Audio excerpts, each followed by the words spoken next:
Kau tak cantik lah. You are live right now. Ha? Mana Facebook sana? Cubaan. Kamar keluar ke macam mana? Nanti dia keluar. Sediakan sikit kat sini lah.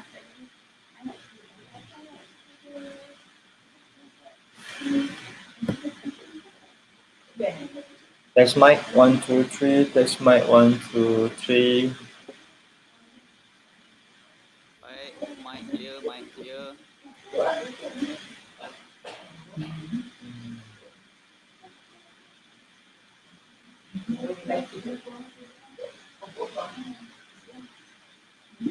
View macam mana view? Okay ke? Muka ayat kita nampak tak? Tak apa testing. Okay, Along kita orang try ni Long.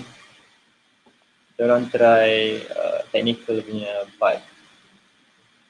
Oh, yang dah masuk mic, okay. jangan lupa tekan button like. Tu nampak Cik Kamal kita tu. Dia siap bawa bantal light Long. Dia punya keterjaan tu nampak Long.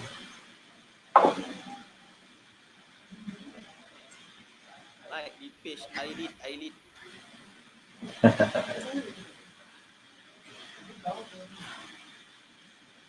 You okay Ada sengit-sengit sikit tak sebelum live? Kita ada baki dalam 10 minit kurang. 10 minit lagi 10 minit lagi mungkin kita boleh pasang video dek. Video cegah melalui 3C dan amalkan 3W. Dia nak try dulu ke video? Boleh? Boleh.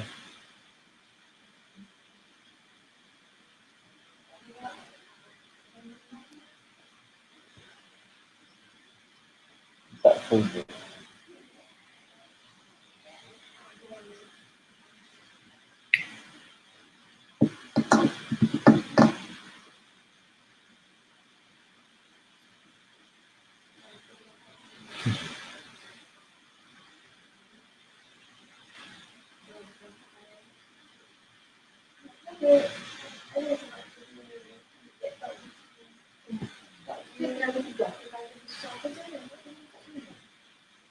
Video tak ada suara.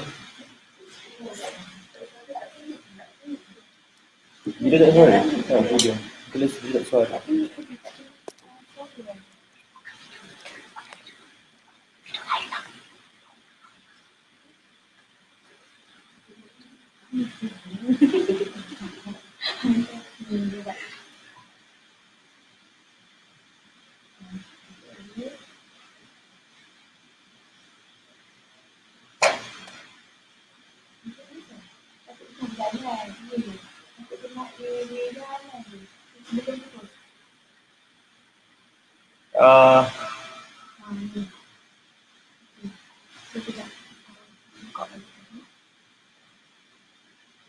Kita ada 6 penonton. I see. Sekejap.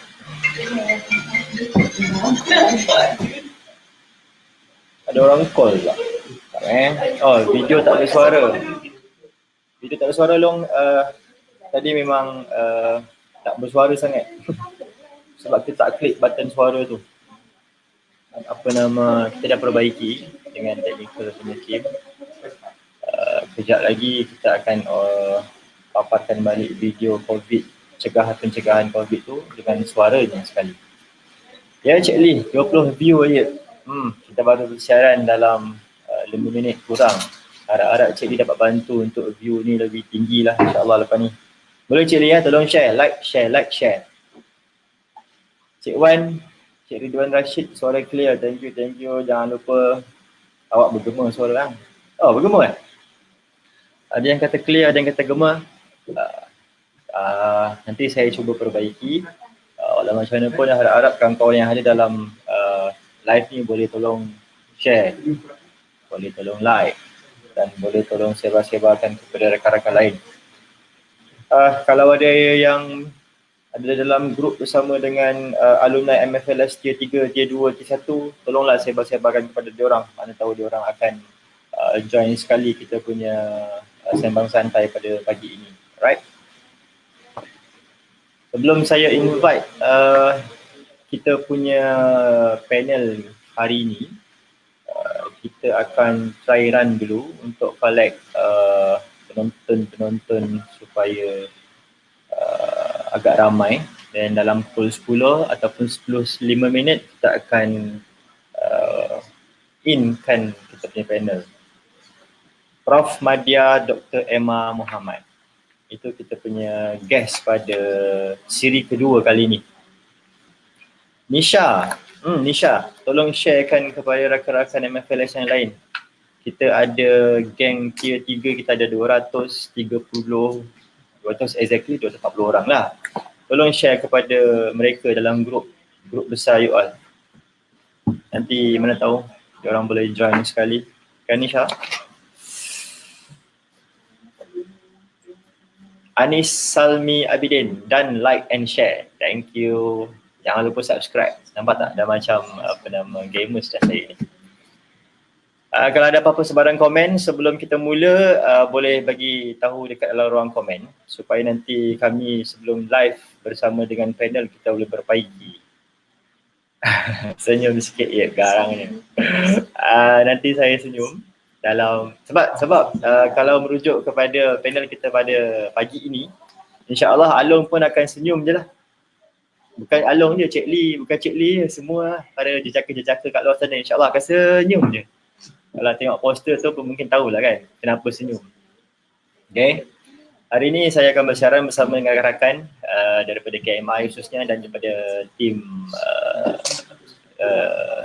daripada tim UKK, Ailik sendiri dan juga daripada apa nak panggil tu? Allahu Akbar, lupa sebab item tu. Apa nama tu? Daripada apa? Daripada UK dengan satu lagi daripada IT. Aku nak sebut internet dah. Daripada IT. Daripada IT. Daripada tim IT, kita ada 3 tim. Kita ada tim daripada UKK, kita ada tim daripada KMI, jangan lupa like. Kita ada tim daripada UKK dengan kita ada tim daripada IT untuk menjayakan program siri 2, Sembang Santai siri 2 kita pada pagi ini. Okey. Kita ada 30 view setakat ni. Sekarang jam 9.55 pagi. Nanti tolong share, tolong like. Kami amat mengharapkan bantuan daripada rakan-rakan untuk view ni lebih tinggi daripada yang sekarang, insya-Allah.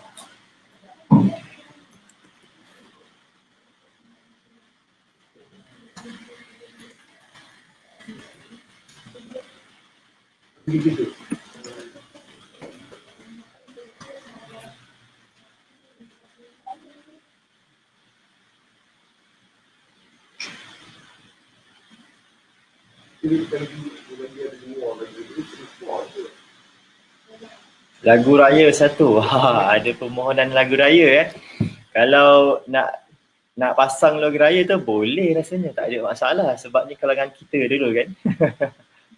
Assalamualaikum semua. Waalaikumsalam Safura. Jauh tu. Al-Haq angkat tangan, kenapa tu?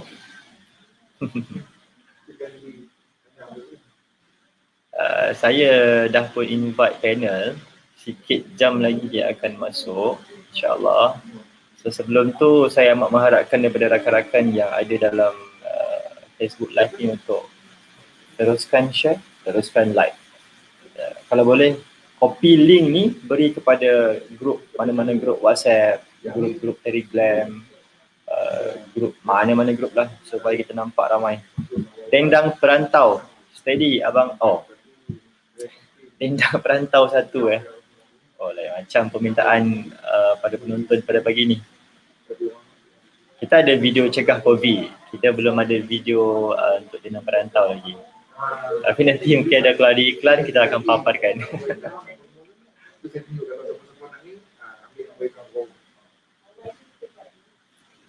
Suara saya dengar termasuk suara orang di belakang tak?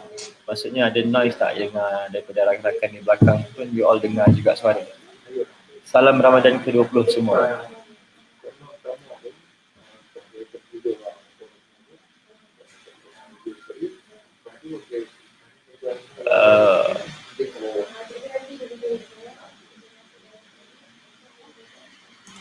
Sekejap rakan.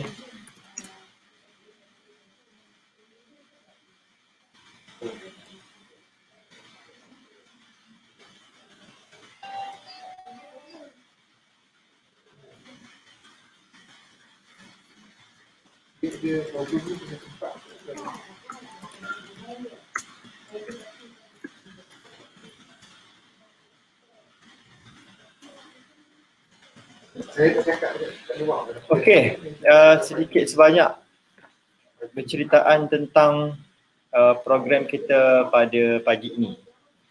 Tajuk rasmi program kita pada pagi ini adalah berkenaan dengan Sembang Santai I Lead to Stay Home Siri 2 yang tajuk dia pada hari ini norma baharu implementasi sukarelawan. Implementasi nilai sukarelawan. Dan kita punya objektif, kita punya motif, kita punya misi, visi, kita punya rumusan pada pagi ini kita harapkan untuk kita dapatkan share bersama dengan penonton bagi mendapatkan pengetahuan idea berhubung aktiviti sukarelawan sukan yang boleh dilaksanakan dalam tempoh pasca PKP ini. Sukarelawan kita beri topik dan lain adalah untuk lebih menarik, lebih ramai lagi penglibatan belia supaya mempunyai kesedaran tentang konsep sukarelawan yang boleh dilaksanakan di dalam komuniti. Okey, memanfaatkan aktiviti yang berfaedah dalam masa Perintah Kawalan Pergerakan PKP. Kalau yang sekarang ni PKPB bersyarat dan menjadikan platform media maya sebagai alat latihan yang baharu. So ini antara kita punya objektif sembang santai kita pada pagi ini. Sembang Santai Siri 2. Sembang Santai Siri 2, sembang santai pertama kita bersama dengan Sharon Wee. Sembang santai kedua kita bersama dengan Prof. Madya Dr. Emma Muhammad daripada UKM. Sedikit sebanyak berkenaan dengan latar belakang beliau. Saya akan ceritakan sebentar nanti. Alright, saya cari data dia dulu. Okey, view makin lama makin meningkat dan saya harapkan bantu rakan-rakan juga untuk mampu meningkatkan view kita pada pagi ini. Sebab view dia naik turun, so dia tak konsisten. So untuk mengkonsistenkan dia, tolong share dan tolong terbalik. Tolong like. Alamak, terbalik. Kita balik. Jangan ikut terbalik. Ikut yang betul ni. Tolong share dan tolong like. Bagi tahu kepada rakan-rakan lain-lain, kalau boleh nak mudah copy link iLead tu sendiri yang sedang live ni untuk sebarkan kepada rakan-rakan di dalam WhatsApp group, Telegram group dan mana-mana media sosial. Alright, sedikit profil ringkas tentang Prof. Emma ni. Prof. Madya Dr. Emma Muhammad adalah seorang pengerusi Pusat Kajian Media dan Komunikasi di Fakulti Sains Sosial dan Kemanusiaan UKM. Alright. So antara kajian impak yang pernah dilakukan yang terkini, beliau adalah mengkaji pengetahuan sikap dan tingkah laku rakyat Malaysia tentang COVID-19, membangunkan intervensi tingkah laku pencegahan malaria monyet dan pembangunan literasi kesihatan negara. Besar kejayaan dia ni ataupun dia punya research yang tengah dibuat ni. Prof. Emma sering tampil di rancangan-rancangan media bagi membincangkan isu-isu komunikasi kesihatan. Terkini adalah penampilan beliau dalam Astro Awani Khas bagi membincangkan hal berkenaan COVID-19 dari perspektif komunikasi. Bukan calang-calang panel kita pada pagi ini. Beliau turut aktif dalam pembangunan modul komunikasi, krisis di mana pada Tamasya 2017 iaitu Sukansi KL 2017, beliau telah mengetuai modul umum sukarelawan KBS bertajuk komunikasi dalam situasi mencabar dan telah melatih seramai 12,000 sukarelawan seluruh negara. 12,000 dikata lain macam yang bertugas di Sukansi dan para ASEAN. Beliau masih meneruskan khidmat perunding bagi membangunkan modul sukarelawan sukan negara bersama iLead KBS. So beliau sekarang bersama dengan kami untuk membangunkan modul sukarelawan sukan negara ataupun singkatan dia SSN. Last, beliau yang lebih dikenali dengan hashtag not your typical lecturer. Dalam kalangan pelajar beliau, sering mencabar stereotip umum mengenai kerjaya seseorang akademik. Dalam masa lapang, beliau gemar beriadah, termasuklah larian, trail run, hiking dan juga obstacle race. Seorang yang aktif juga rupanya Prof. Okay, jangan lupa share, jangan lupa like saya, dan kami mengharapkan anda punya bantuan agar penonton kita ramai pada pagi ini. Okay, jam dah menunjukkan pukul 10.03. Saya rasa dah masanya untuk kita terus bersama dengan Prof. Emma pada pagi ini. But before, Prof. Emma berasal daripada Tangkak, Johor. So orang Johor bolehlah komen-komen di ruang komen tu yang bahawasanya orang Johor memang disahkan power lah. Lagi-lagi orang Tangkak. Alright, muda lagi Prof. Emma ni, tahun 80. Okay guys, saya invite Prof terus ya.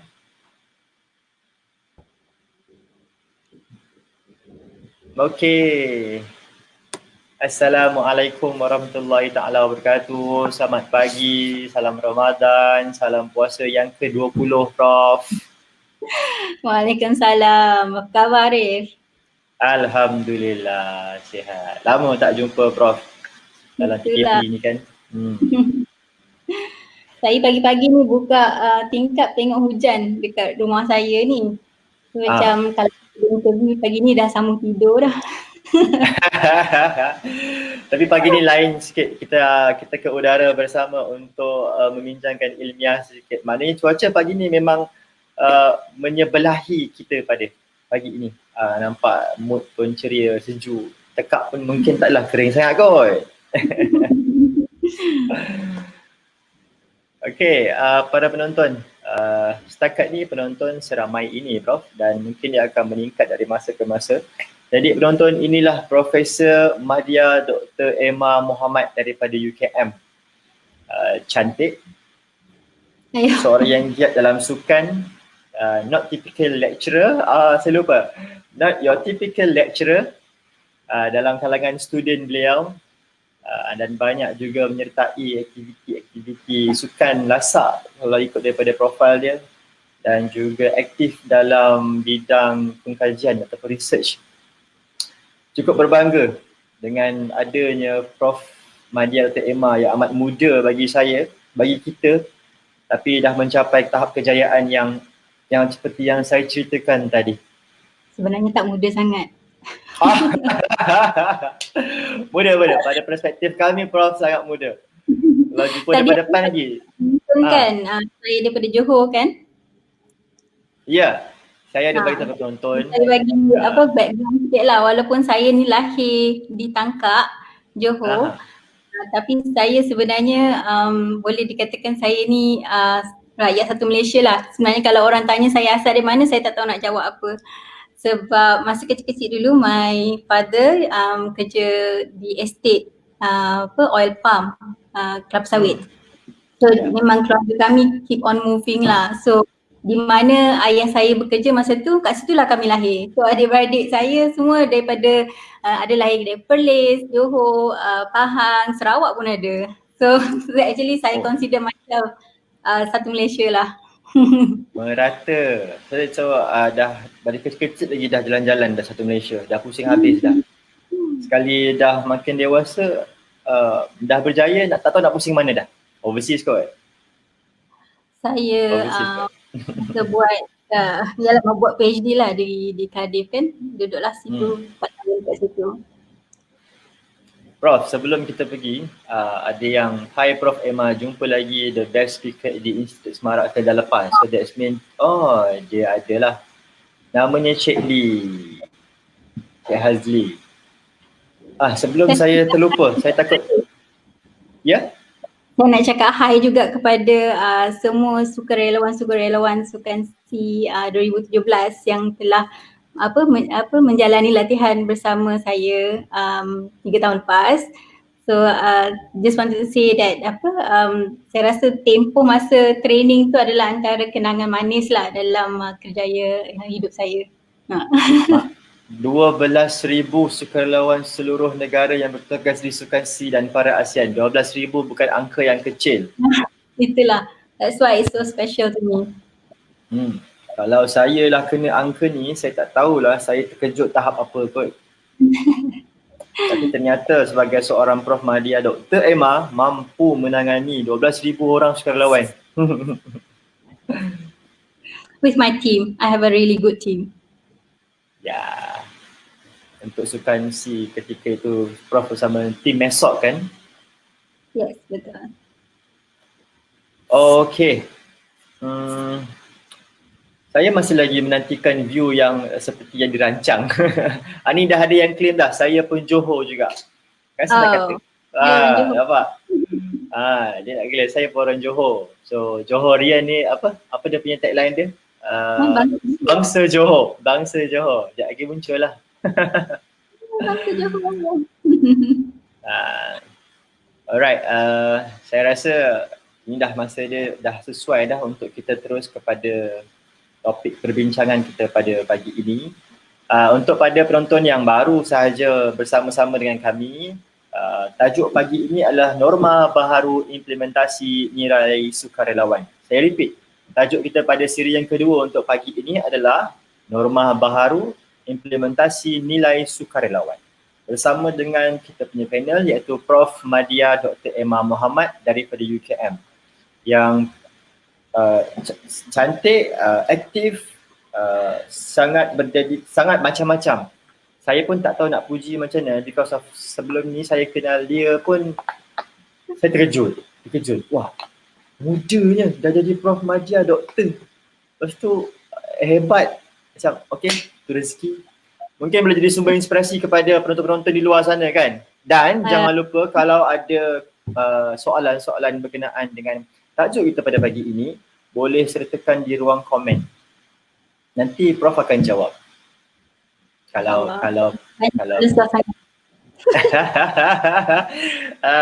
tapi tak, soalan tu biarlah soalan yang berkenaan dengan tajuk yang membina. Jangan nanti Prof pakai makeup produk jenama apa. Sudah. Kena buat sesi lain Arif. Itu kita kena buat rancangan yang next punya. Tajuk dia pun bukan background yang macam ni. Kita buat rancangan sendiri. Luaskan kuasamu dah muncul dah. Dah muncul dah. Alright. So itu sedikit sebanyak tentang Prof tadi. So Prof, kita mungkin akan teruskan pada pagi ni. Okay.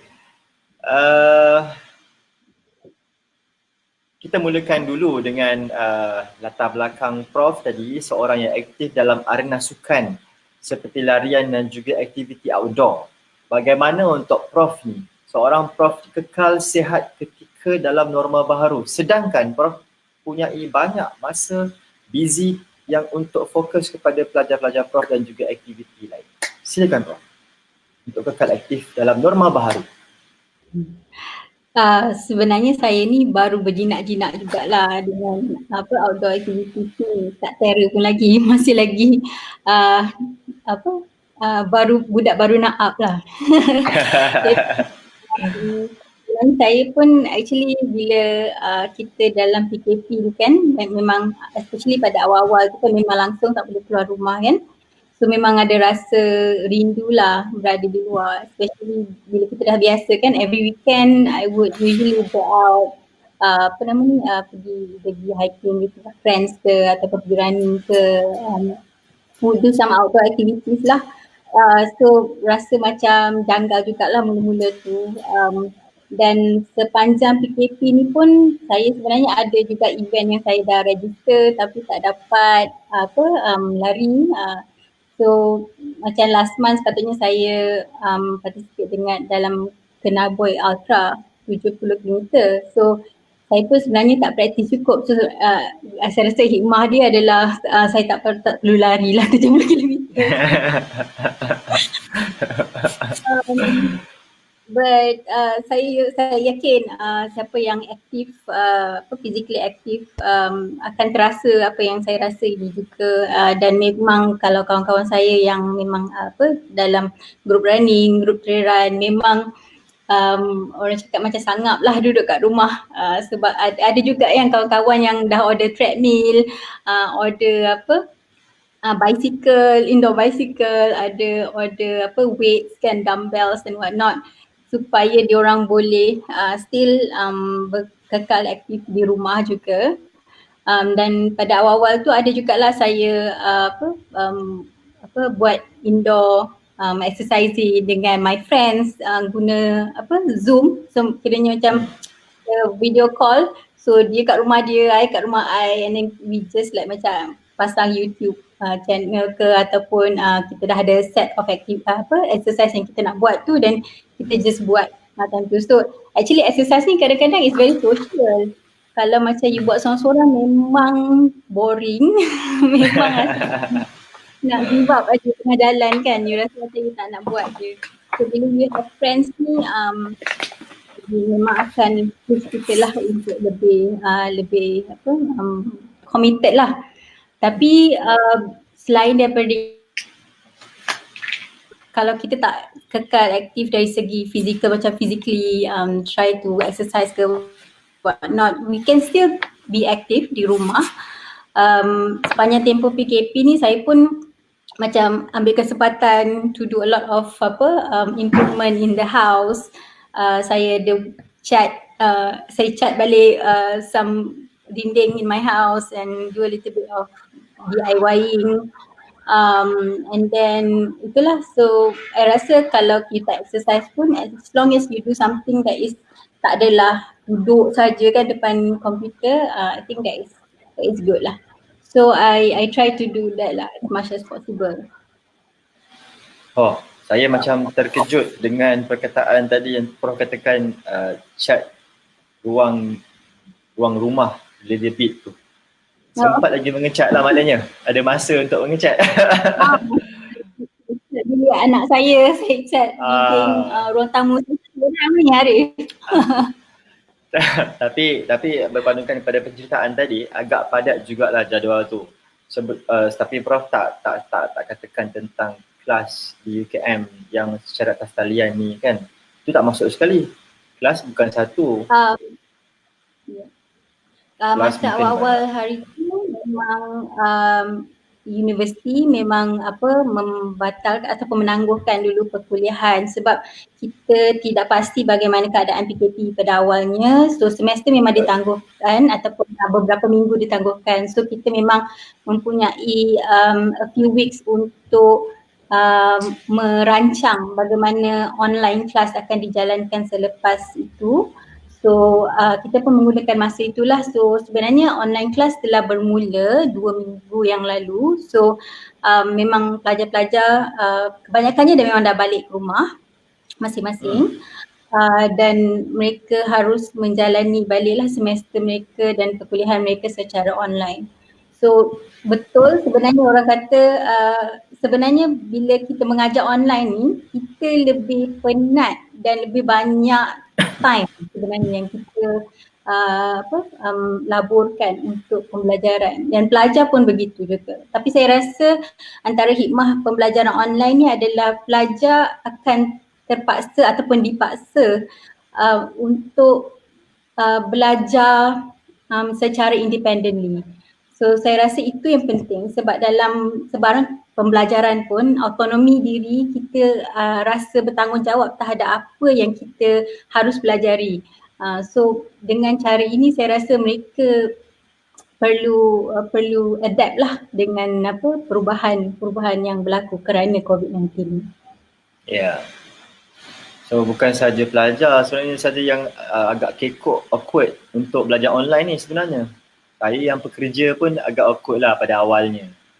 Rasa macam mana nak belajar online, nak bekerja secara talian, nak mesyuarat secara atas talian. Tapi itulah hakikat yang berlaku sekarang ini, normal baharu. Nak tak nak kita kena biasakan diri. Prof tadi dah berceritakan sedikit sebanyak tentang latar belakang Prof, tentang apa aktiviti Prof ketika COVID tempoh hari pasca untuk fasa 1, fasa 2, fasa 3, fasa 4.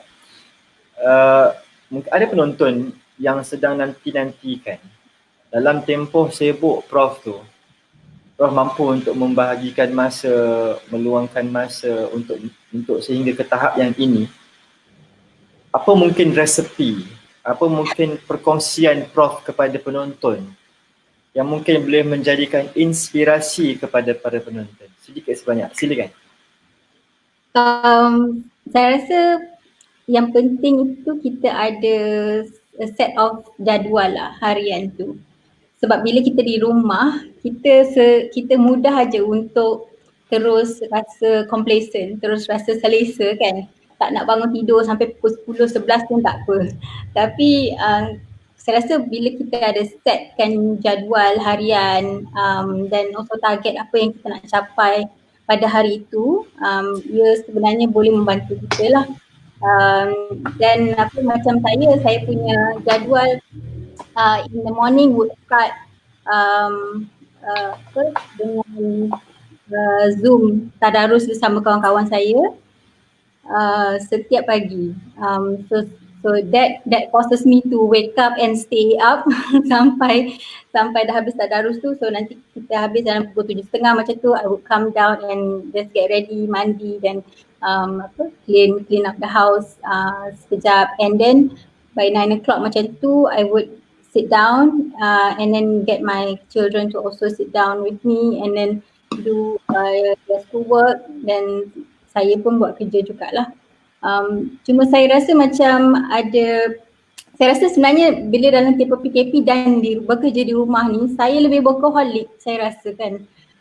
Sebab saya macam time bekerja tu tak ada limit. Maksudnya kalau macam kita kerja harian kan pukul 5 okey kita dah balik, pukul 6 kita dah balik. Kemudian bila kita di rumah kita dah switch hat kan, kita di rumah kita sebagai mak ke kan. So we tend to easily differentiate benda tu. Tapi bila kita bekerja di rumah memang agak sukar, dan I think having that jadual tu is very important so that kita stick to the jadual. Tapi having said that, saya also rasa being terkurung dalam rumah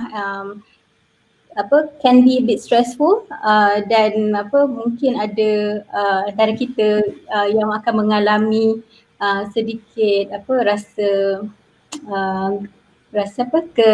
kesunyian ataupun rasa betul. So saya rasa in this particular moment when you are having this kind of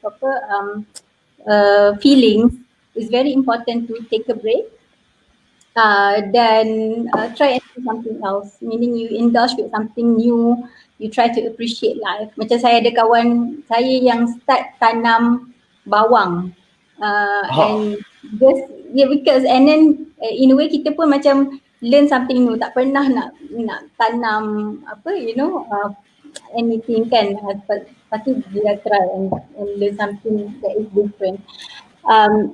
Some people might binge on Netflix. I do that sometimes kalau I stress ke apa, just like macam marathon cerita sampai habis. Or it's very you have to always remember kesihatan mental adalah penting juga. So walaupun kita busy dengan kerja ataupun kita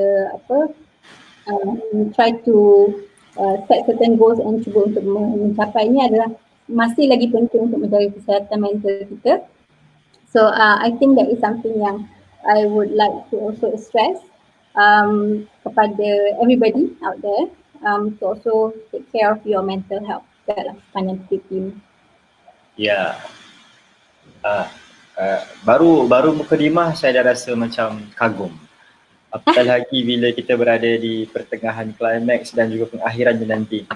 Baik Prof, untuk kepada rakan-rakan penonton yang baru sahaja bersama dengan kami, kita sedang bersecara langsung sembang santai bersama dengan Prof Madya Dr. Emma daripada UKM dengan tajuk Norma Baharu Implementasi Nilai Sukarelawan.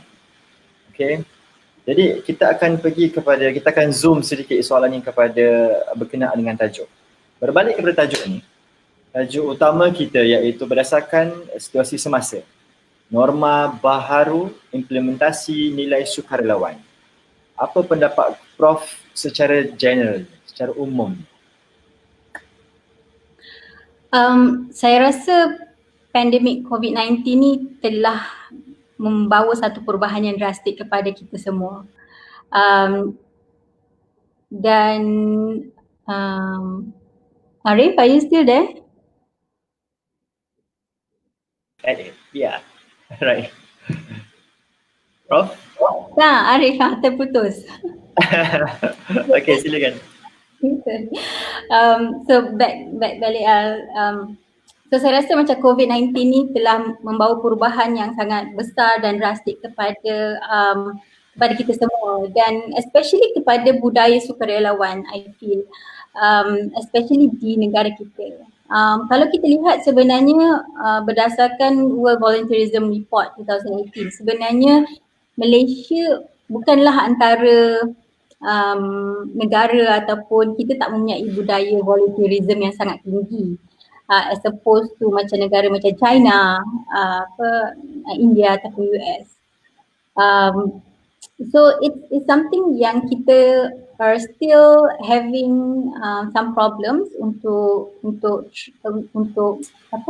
participate. Tak ramai sebenarnya rakyat Malaysia yang mahu volunteer, sama ada volunteer usaha mereka, time mereka, untuk membantu orang lain. Tetapi saya lihatlah kan dalam tempoh COVID-19 ni sebenarnya kita telah berjaya membuat satu andakan paradigma terhadap nilai sukarelawan itu sendiri. Jadi macam kita lihat lebih ramai rakyat Malaysia yang tampil ke hadapan untuk membuat aktiviti kesukarelawanan dalam tempoh PKP ini.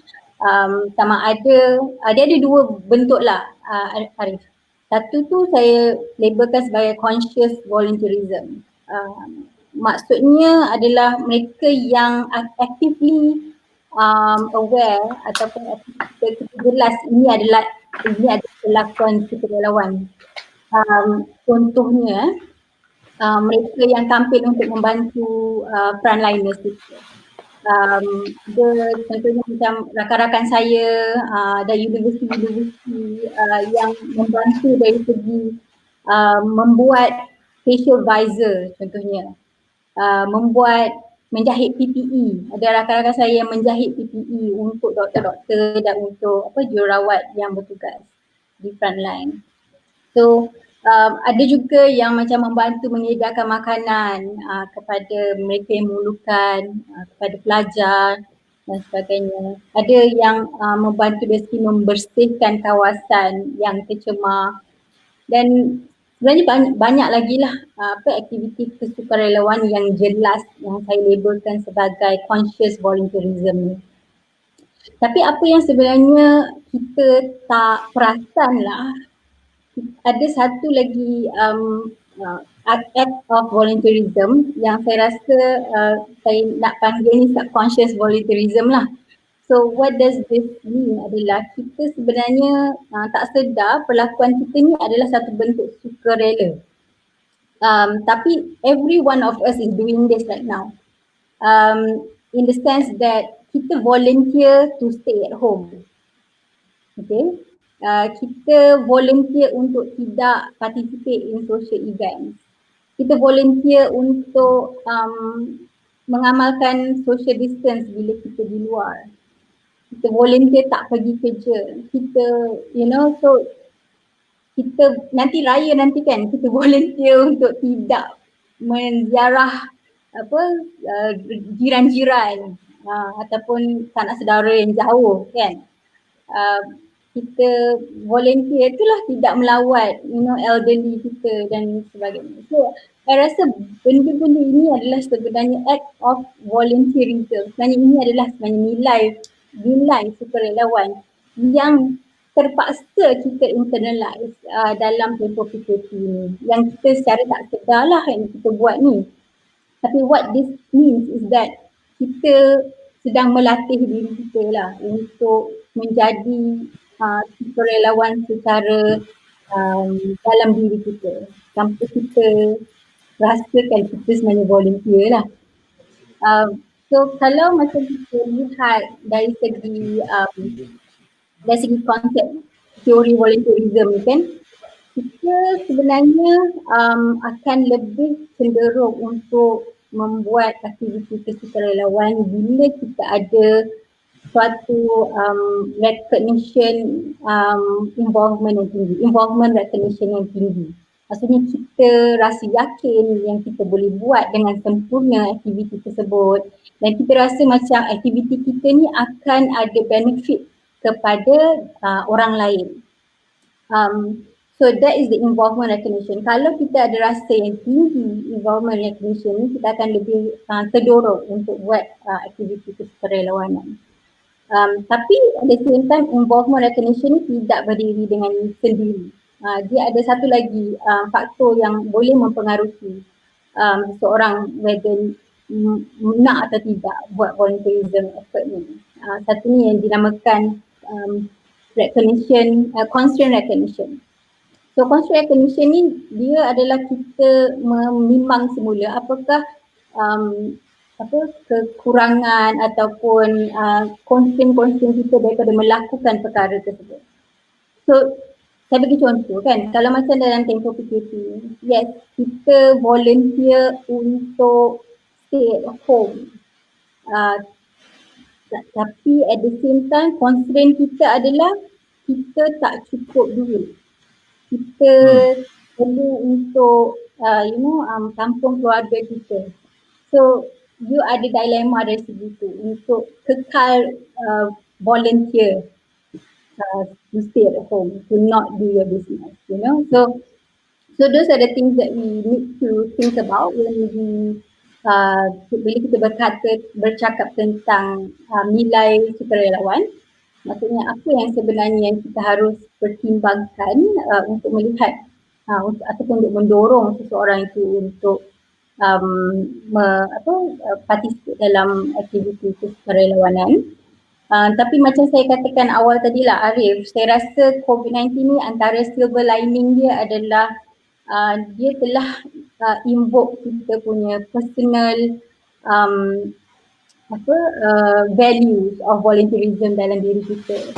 By volunteering to stay at home, by volunteering to not work, by volunteering not to see our people, by volunteering tak keluar bersukan, so these are the things yang kita sebenarnya walaupun kita dipaksa tapi we will dalam masa dalam tempoh masa tertentu kita akan sebenarnya internalize sesuatu ini adalah satu aktiviti kesukarelawanan kerana kita buat bukan untuk diri kita sahaja tetapi kita buat adalah untuk Malaysia. Kita buat untuk negara kita, kita buat untuk keluarga kita, kita buat untuk ayah dan mak kita, So these are the things that act of volunteerism is. When you have mencapai satu level of altruism yang you memikirkan orang lain dan tidak memikirkan diri you. So saya rasa yang itu yang is interesting to observe dan saya rasa macam COVID-19 dan PKP telah membantu kita lah rakyat Malaysia juga sebenarnya secara tak sedar untuk tap into kita punya nilai sukarelawan secara dalam diri kita. Ya. Terima kasih banyak. Panjang lebar, banyak input yang dapat maksudnya banyak input yang dapat kita dapati daripada hasil perbincangan tadi tu. Banyak perkara tentang type of sukarelawan, how to kita separate sukarelawan yang bagaimana. Pasal raya pun ada juga. Duduk di rumah pun kita ni hanya sedar tak sedar je, kalau duduk di rumah itu bermaksud kita telah sukarela. Bermaksud kita one of the part sukarelawan punya part. Volunteerism punya aktiviti lah, sukarela untuk duduk rumah. Tapi sukarela pun sampai 2 bulan jugalah, alhamdulillah lah. Kita akan internalisekan perkara ini. Dan banyaklah. Saya cukup kagum dan saya rasa rakyat Malaysia sebenarnya adalah rakyat Malaysia mempunyai hati dan jiwa sukarela. Cuma perbezaan antara dia menzahirkan sukarela sukan ke sukarelawan belia ke, sukarelawan yang suka membantu untuk golongan-golongan tertentu ke, rakyat Malaysia totally ada part of sukarelawan dalam hati dia. Betul Prof Ya, saya rasa kita memang ada potensi untuk itu insyaAllah. Okay Prof, saya tadi kan dari awal tadi kita ada bagi tahu kepada para penonton yang bahawa sini kalau mereka ada apa-apa soalan boleh ajukan. Ada nampak tadi sekilas lalu daripada Muhammad Fadil. Sebelum saya paparkan, saya bacakan dulu. Salam Prof. Mohon pandangan bagaimana cara yang terbaik untuk kita memupuk nilai kesukarelawanan terutama golongan belia dalam situasi norma baharu ini. MFLS Bukit Sagu, maksudnya daripada Bukit Sagu Pahang. Ini soalan dia. So norma baharu. Memupuk untuk golongan belia. Mungkin Prof ada tips untuk dikongsikan, dipersilakan. Saya rasa nilai-nilai volunteerism ni dia ada beberapa perkara lah. Satu, kita kena ada sifat empati kepada orang lain. And the other thing yang saya rasa kena ada adalah credibility seseorang dan juga sense of selflessness. Maksudnya kita tidak selfish. Saya rasa ini yang sebenarnya yang mungkin menjadi cabaran kepada sebenarnya bukan sahaja belia lah, kepada rakyat Malaysia I feel. Because saya rasa macam selfishness ni adalah dekat dalam something yang kita kena ubah. Kita tidak boleh memikirkan hanya untuk diri kita sahaja, kan? Contohnya macam bila awal PKP tu kan, bila nak announce PKP, semua orang pun beli macam-macam kan. So semua orang pun dekat rumah makanan. Panic buying. Yes, panic buying. So benda tu is actually an act of selfishness kan, betul tak? Dan saya rasa kita harus ada sifat untuk tidak selfish. Yang itu penting sebab sebenarnya kita membuat sesuatu untuk orang lain. Dan saya rasa macam untuk belia kita yang sentiasa dikritik lah. Saya mengajar pelajar-pelajar universiti kan. Dan saya melihat memang generasi yang baru ni memang Gen Z memang lain sikit cara mereka belajar. Dan mereka tetapi kita sebagai pengajar, kita cuba untuk adapt kepada keperluan-keperluan mereka. Tapi at the same time mereka juga perlu memupuk nilai-nilai altruism ni lah dalam diri mereka. Cabaran saya rasa untuk belia adalah mereka belum capai lagi satu nilai kepuasan. Sebab untuk buat kerja-kerja sukarelawan ni, you must be content with yourself. Maksudnya you dah rasa you selamat, you dah rasa you mampu, you know. So selagi saya rasa confidence itu tidak ada, macam sukar jugalah untuk seseorang itu untuk volunteer.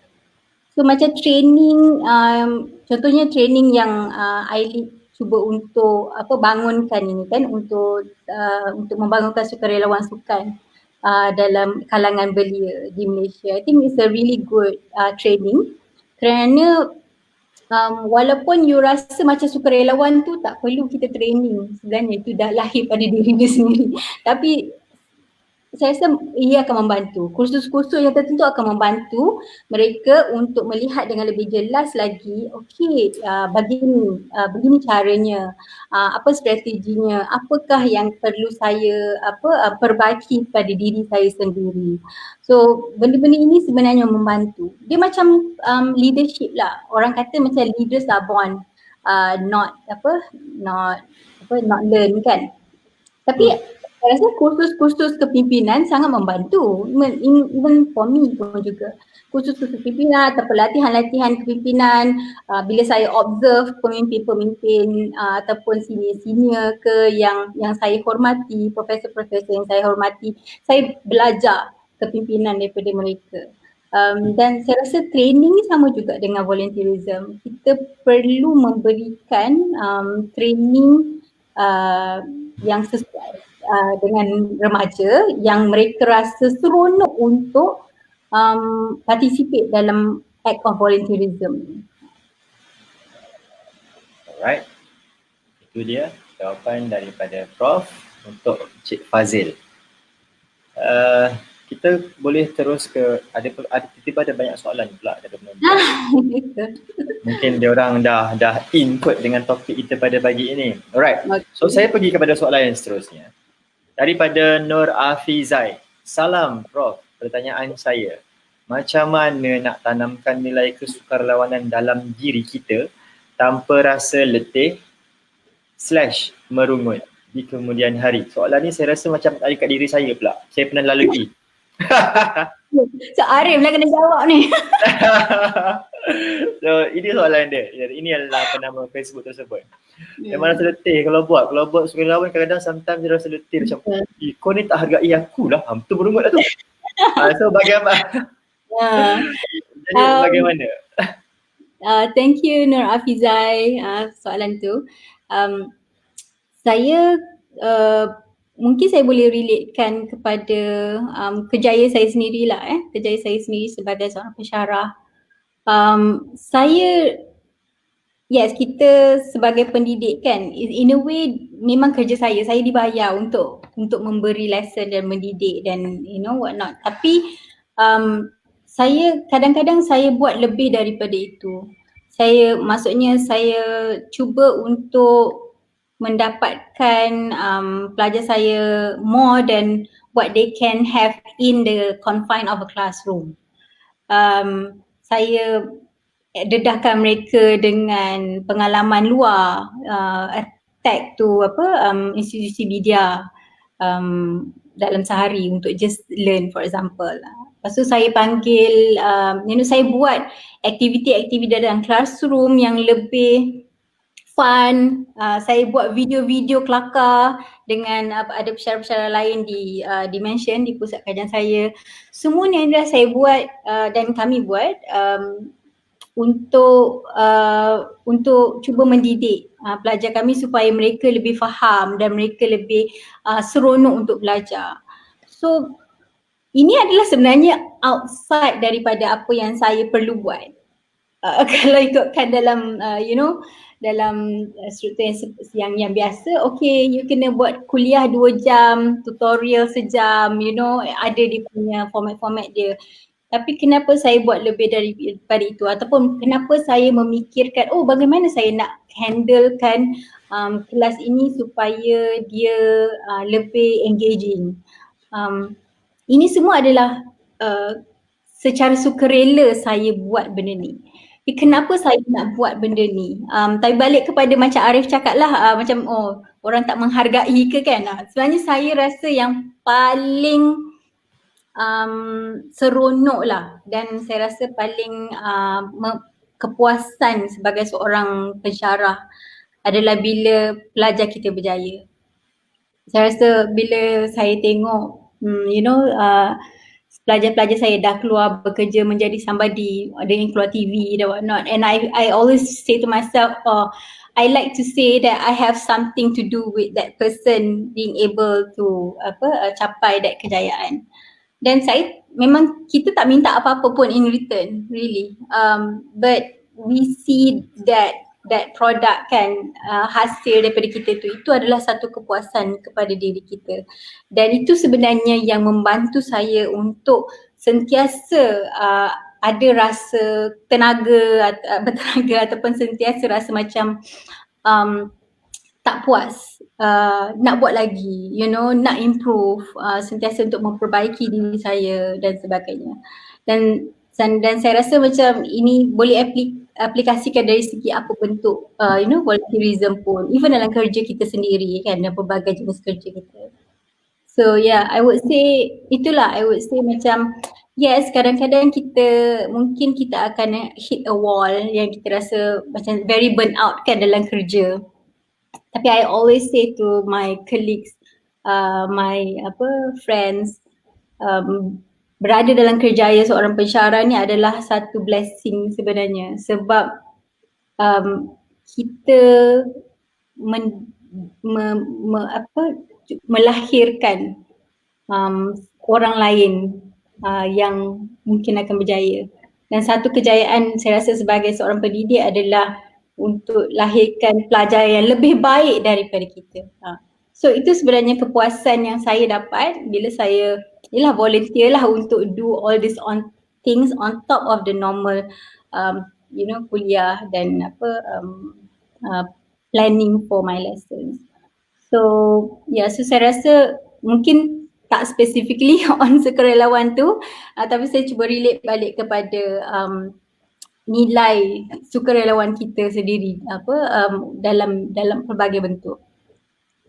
Alright, so itu jawapan dia.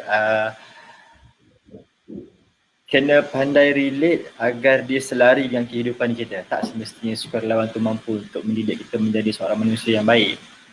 Dan ada pelbagai cara untuk kita sebagai seorang manusia, ada kita banyak cara untuk kita belajar. Dari sudut part of sukarelawan, dari sudut part kita punya kerjaya, dari sudut part kita punya pembelajaran. Tapi saya tertarik tadi nak share jugalah berkenaan dengan pengalaman sendiri.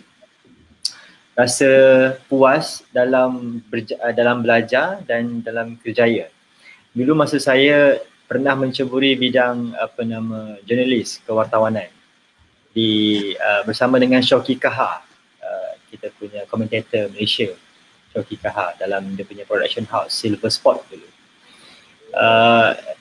Kerja siang malam, tak balik rumah sebagai seorang wartawan sukan. Tapi kepuasan dekat mana, Prof? Kepuasan yang saya dapat adalah tangan saya ni memegang mikrofon keluar TV. Tangan yang pegang mic keluar TV tu adalah kepuasan bagi saya. Di Astro Arena, hanya tangan saya. Dah tahu tu tangan saya tu. You je yang tahu tangan you kan. Yes, tapi nak bagi tahu dekat orang, dia susah sikit lah. Kepuasan aku ketika aku kerja dan aku serlahkan, zahirkan apabila aku nampak tangan aku di TV. Dia macam awkward sikit lah. Itu dia anak. Sorry That one is bonus lah. Okay. That one is bonus dalam rumah kan. Itulah.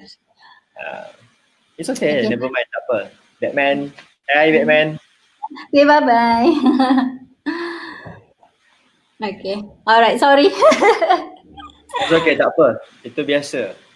Inilah cabaran. Mungkin ini pun Prof, ini pun mungkin cabaran because of kalau mesyuarat atas talian di rumah. Mula. Yelah, bapa di rumah, anak panggil ketika sedang mesyuarat online. Takkan nak cakap anak kecil, papa tengah online. Mana dia tahu? Kan, tapi it's okay. Saya pun alami juga benda ni before. Terima kasih Prof, tips yang amat berguna, kepuasan dalam apa yang kita lakukan. Ini adalah daripada Nur Afizal tadi yang dia bagi soalan tu. So ini jawapan dia. Dia ucap terima kasih kepada Prof. Kita ada semangat. Banyak soalan Prof. Tiba banyak pula. Sebelum kita punya tim akan select mana soalan yang kita akan bacakan nanti, kita akan pergi kepada soalan yang seterusnya. Saya takut nanti kan berlaga-laga. Biarlah saya punya tim dan rakan-rakan akan berlaga nak memilih soalan yang mana. Jangan kita yang berlaga. Sudah. Okay Prof. Apa pendapat Prof bagi kerja-kerja sukarelawan sukan dalam era yang baru ni di masa akan datang? Seperti yang lazimnya sebagai seorang sukarelawan belia ataupun sebagai sukarelawan sukan, kelazimannya mereka akan turun lapangan, buat kerja bersama-sama dengan tim yang besar. Kita ambil contoh macam Sukan C 2017, 12,000 sukarelawan sukan letak dan telah pun diajar, ditapis dan keluar menjayakan sebagai seorang volunteer. So saya tak boleh bayangkan ataupun penonton juga tak boleh bayangkan situasi yang sama tapi dalam norma baru. Ada keterbatasan waktu, ada keterbatasan jarak, ada keterbatasan yang menjadikan syarat wajib untuk you nak jadi sukarelawan, you kena mesti ikut rules ni. Not seperti yang before. So bagi Prof, macam mana untuk seorang sukarelawan itu ataupun penganjur ke untuk menempuhi new normal ni, alam baru yang akan datang ni, macam mana? Silakan Prof. Saya rasa before kita cakap pasal sukarelawan sukan, kita kena also understand macam mana sukan kita akan look like selepas, pasca COVID ni kan. Ya. Saya rasa sampai kita menemui vaksin untuk COVID ni, kita mungkin sukarlah untuk menjayakan sebarang aktiviti sukan yang selalunya akan melibatkan ramai orang dan there's a lot of physical contact di situ kan. So saya rasa sebelum kita nak fahamkan sukarelawan yang macam mana yang kita perlukan ni, kita kena fahamkan dulu apa je bentuk sukan, what would sukan be like in the future, pasca COVID. Adakah kita akan hanya buat events yang ada penjarakan maksudnya macam aktiviti yang memang ada jarak sosial tu kan, let's say contoh olahraga ke, you can do penjarakan sosial di situ. Tapi kalau you nak main bola, it's very hard for you to have that penjarakan sosial kan, betul tak? Yes. So it's really interesting to see how kita punya future sukan akan be like, especially in the immediate future. Tapi mungkin antara perkara-perkara yang saya boleh bayangkan lah future sukan kita ni dalam masa yang tempoh terdekat ni, contohnya kita akan mungkin lebih fokuskan kepada e-sports ataupun e-games kan. Mungkin itu boleh kita still jalankan, ataupun mungkin kalau ada temasya-temasya ke ataupun ada anjuran-anjuran sukan, acara sukan pun mungkin kita tak akan ada fans yang datang. Kita tak akan ada penyokong yang akan membanjiri stadium yang memberi sokongan. Mungkin just kita benarkan dua tim ni dia yang berlawan sesama sendiri. Kita memang tak tengok semua, kita memang tengok secara virtual di TV.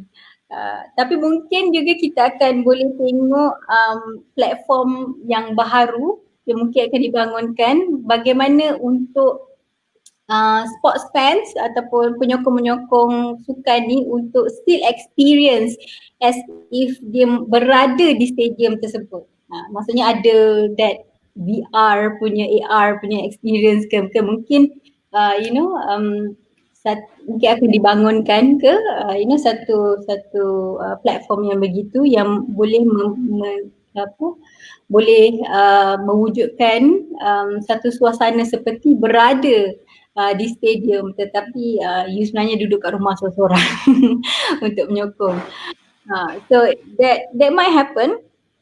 So kita pun tak pasti kan macam mana yang akan berlaku, tetapi bagi saya rasa macam kalau sukarelawan sukan selepas dalam norma baharu ni, definitely there's a lot of things yang kita nak kena tambah daripada apa yang training-training yang memang sedia ada. Contohnya macam definitely kita kena fikirkan training-training yang melibatkan spesifik on kesihatan, crowd management contohnya, so those are the things yang very important dan mungkin akan diubah tata cara SOP untuk handle aktiviti yang begini, kerana mereka perlu fikirkan risiko untuk penyakit berjangkit boleh berlaku. Sebenarnya bukannya kita tak tahu risiko ni boleh berlaku, kita memang tahu, it's always at the back of our mind kan, that kalau kita anjurkan sebarang mass gathering, kalau orang tu ada penyakit, dia boleh sebarkan dia punya penyakit dia.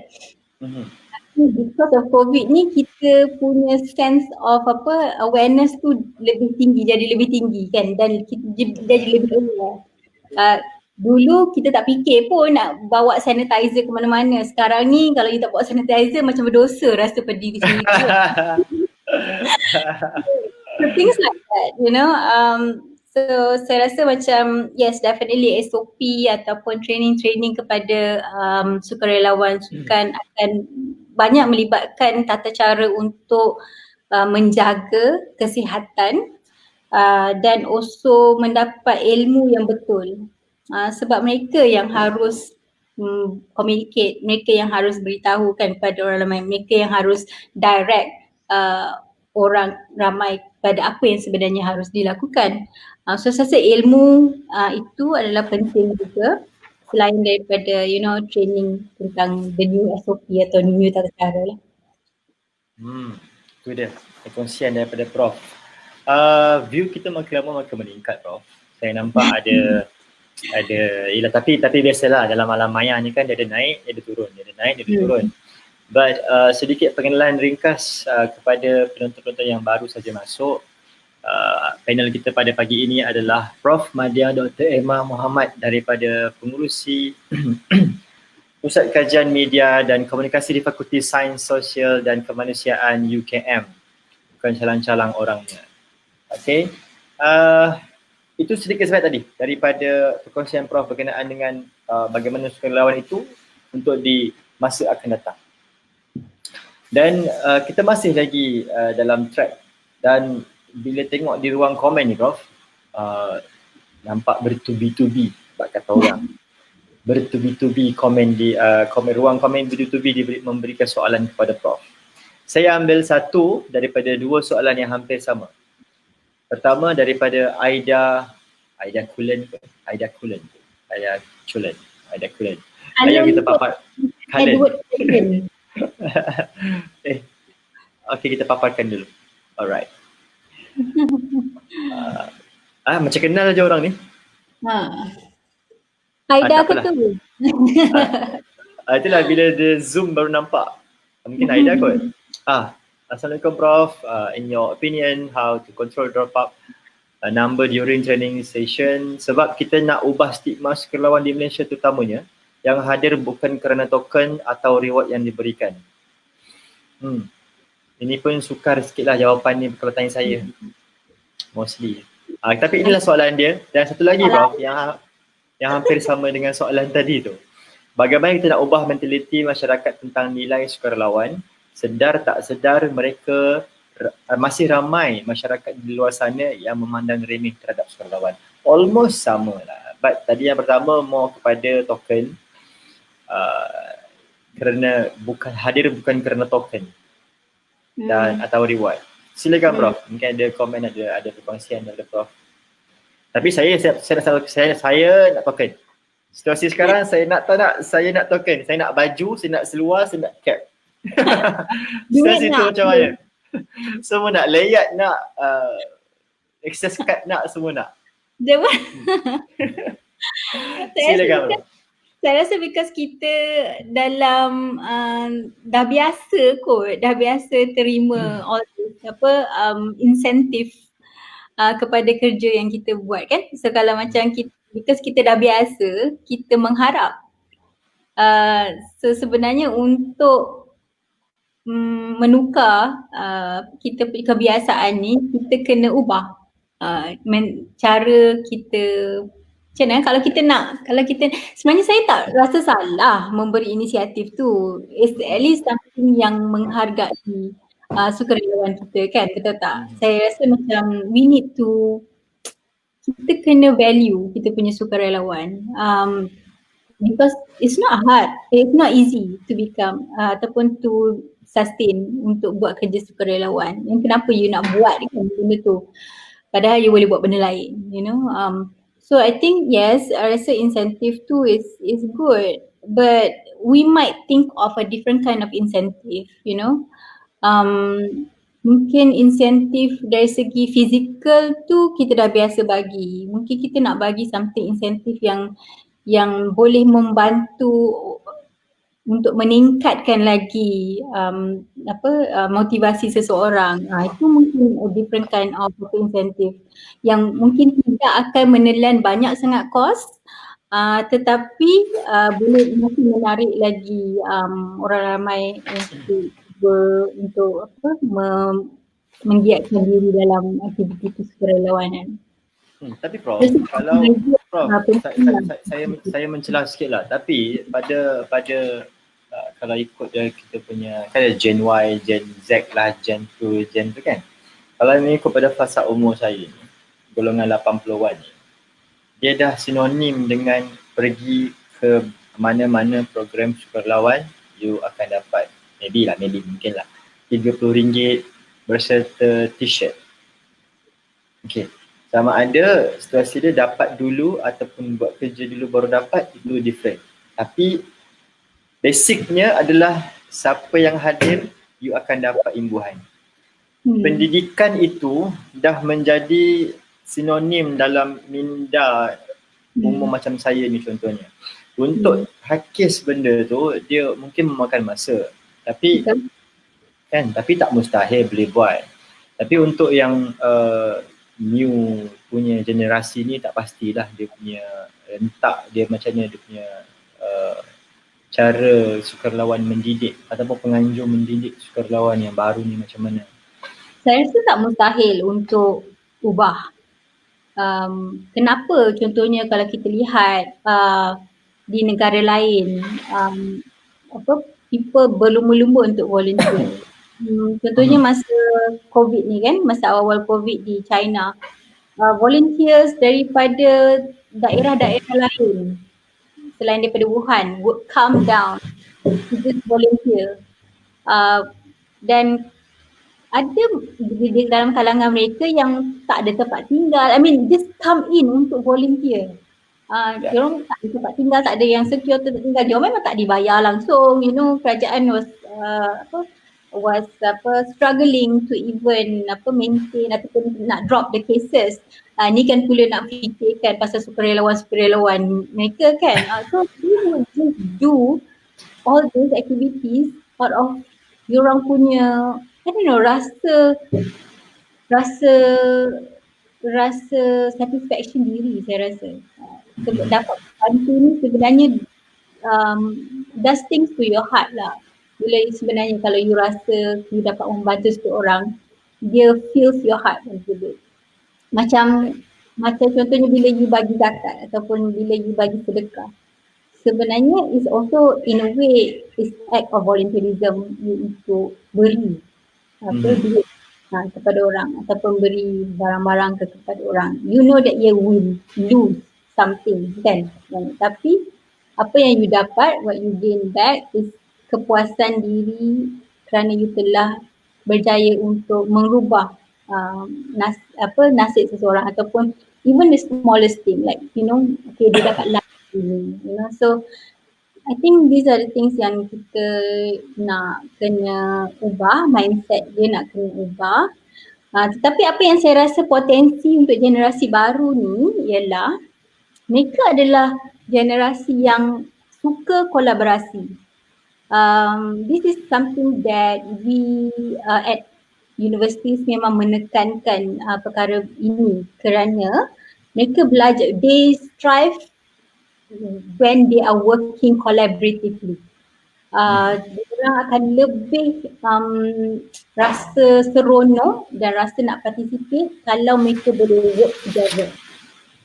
So mungkin ini something yang kita boleh lihat into kalau kita buat volunteerism work, kita nak kena always think of macam mana this work can be a collaborative work supaya setiap contribution volunteer itu, their voice is being heard.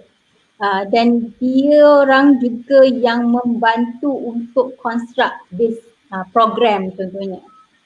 So dia rasa ada sedikit faham dia lah dalam program tu.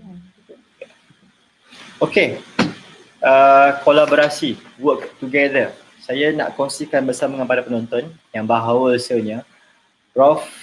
Madya Dr. Emma ni adalah rakan kolaborasi, rakan strategik dalam kami iLead KBS menjayakan khusus program saudara nanti dalam sedang merangka modul yang diiktiraf untuk menjadikan tajuk program tu adalah Sukarelawan Sukan Negara bagi sukan tamasya yang ada di Malaysia. Iaitu kita cuba melahirkan sukarelawan sukan yang khusus ataupun spesifik kepada sukarelawan sukan sahaja, sukarelawan sukan negara yang mempunyai yang mempunyai 3 tahap. Tahap pertama, tahap kedua dan tahap ketiga. Prof Emma lah kita punya rakan tenaga pengajar bersama-sama. Jadi kalau dah nampak dah nampak kemantapan Prof Emma punya knowledge, apatah lagi modul-modul yang bakal kami rangka dan kita akan launch nanti. Tapi harap doa-doa lah supaya mood PKP ni, mood untuk COVID PKP ni perlahan-lahan kita kembali kepada cara kehidupan yang baru agar kursus tu nanti mampu untuk kita jalankan secara face to face. Sebab face to face dia lebih in dalam diri berbanding online, because of kita dah rangka berbengkel berkali-kali dalam menjayakan modul tu, Sukarelawan Sukan Negara tu. Dalam bengkel tu pula kita dapat rasakan kita punya feel membina modul, kita dapat rasakan feel practical punya modul. So saya in dalam modul tu, tapi saya belum cuba in lagi dalam menggunakan modul itu menggunakan kaedah online. Saya tak pasti macam mana nak dapatkan feel tu. Saya rasa memang struggle even for us as pengajar. Sebab contohnya masa KL 2007 di Masya kan, kita buat dua-dua. Kita buat blended learning kan, kita ada buat online lesson through MOOC, massive open online courses, dan kita develop, kita buat video dan sebagainya, kita buat quiz dan sebagainya. Kat situ memang ramai juga yang masuk dan beraktiviti, bersosial dekat dalam tu, saling kenal mengenali antara volunteer yang lain. Tapi bila training face to face tu, setiap kali training tu saya rasa kalau 2 jam training tu, lepas habis training tu saya mesti lembik. Sebab saya rasa macam the whole energy is put into the training. Dan kawan saya Dr. Latif selalu cakap, kata every time kita buat training, we consider it as a concert, satu persembahan, supaya everything is time, everything is rehearsed. Kita ada banyak team member yang membantu ketika menjalankan satu sesi 2 jam. You mungkin nampak ada seorang atau 2 orang saja yang duduk depan dan bercakap, tapi I have a whole team, daripada yang menghandlekan teknikal kepada yang yang handlekan cari volunteer untuk community dan sebagainya. So I feel that yes, semangat tu bila buat face to face tu memang lain macam lah saya rasa. So it is a very sweet memory lah yang saya ada sepanjang training Sukarelawan Sukan C tu. I love all of you yang attended the course. I really love the session. So yeah, saya rasa memang ada cabaran di situ untuk kalau nak go fully online. Tetapi jika terpaksa, then we have to adapt lah. It is a new norm. tapi macam mana pun kita cuba untuk berangka ke arah yang alamanya lah, online lah kan. Tapi itulah, ambil masa untuk yang pengubahnya pun, ambil masa untuk dapatkan feeling tu bagaimana di atas talian tu. Tapi kita percaya, kita berdoa lah supaya COVID ni kita dapat jumpa dia punya cara penyelesaian dia, kita dapat jumpa dia punya vaksin dia agar kita mampu untuk hidup kembali kepada yang sedia kala. Kita dapat bawa anak-anak jalan, kita dapat pergi mall, kita dapat beriadah, kita dapat balik jumpa mak bapak, macam-macam lah ke arah yang biasa. Harap-haraplah. Amin ya rabbal alamin.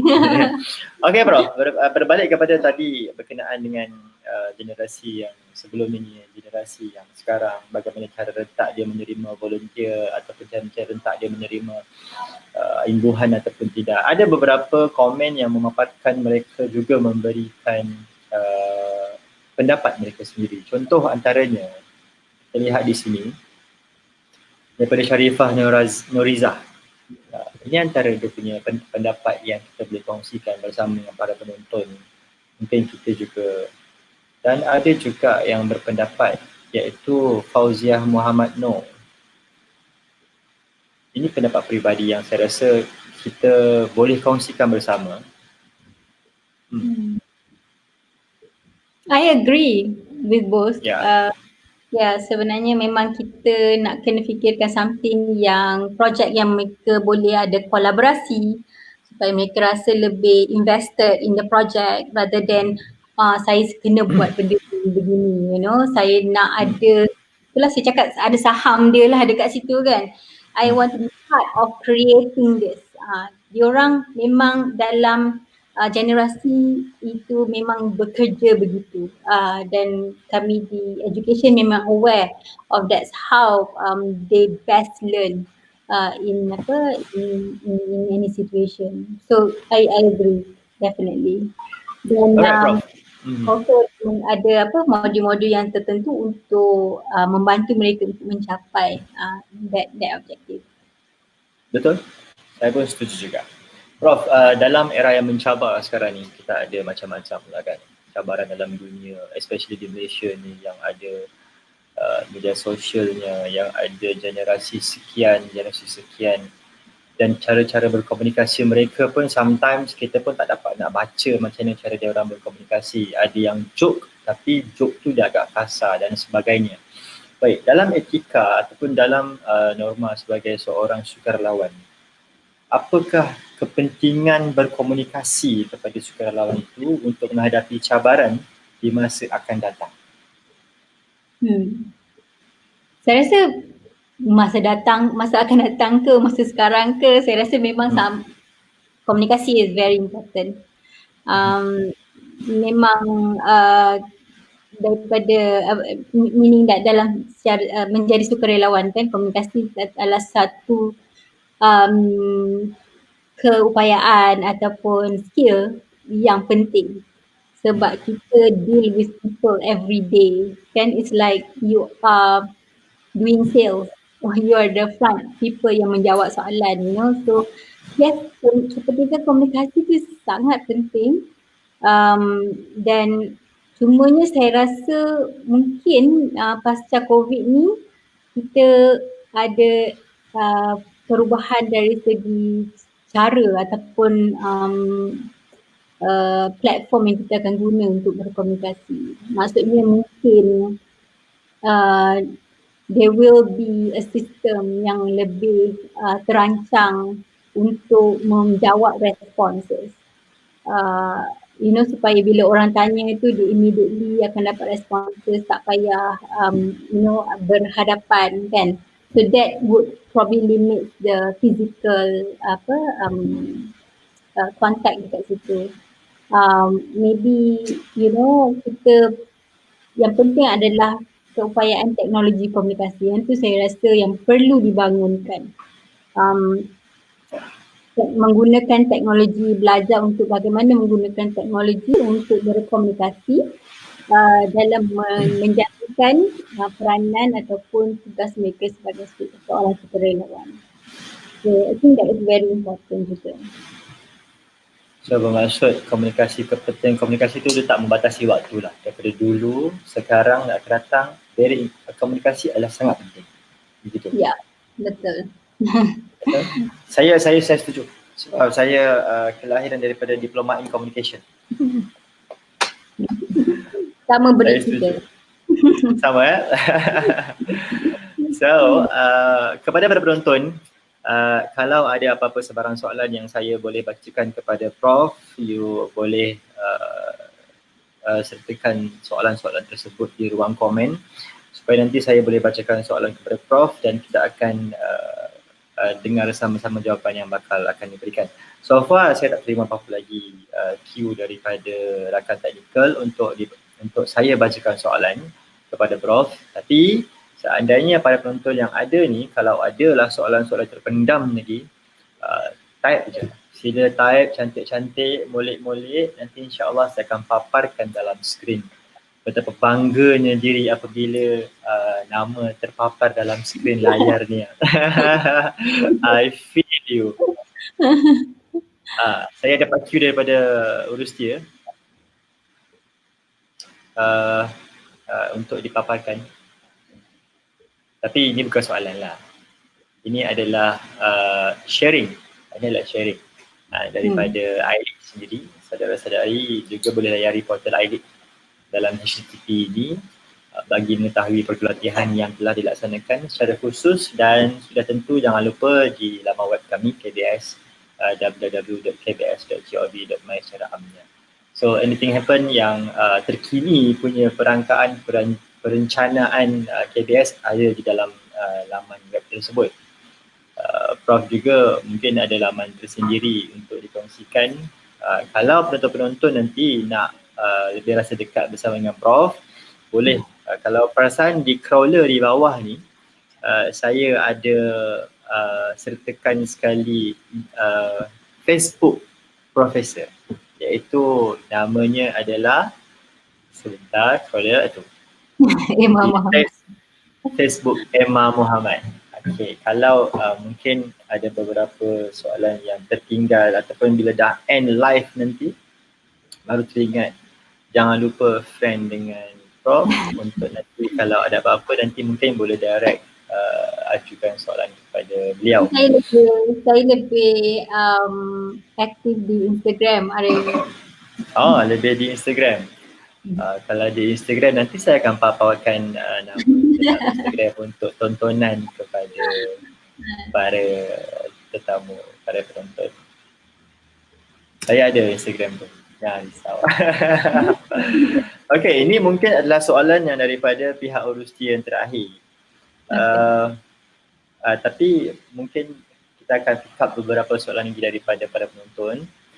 Soalannya adalah, mungkin ini yang terakhir supaya Prof dapat kita kongsikan bersama.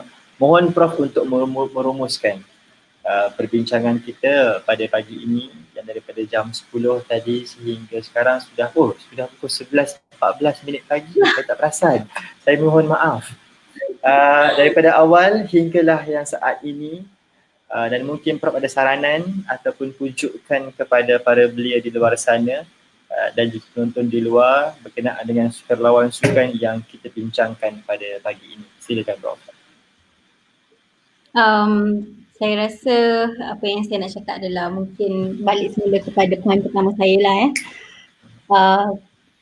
kita melihat COVID ataupun bencana ini, cuba cari silver lining di sebaliknya lah. So saya rasa memang silver lining kita adalah kita dipaksa ataupun cuba akan dapat internalisekan nilai keusahawanan dalam diri kita.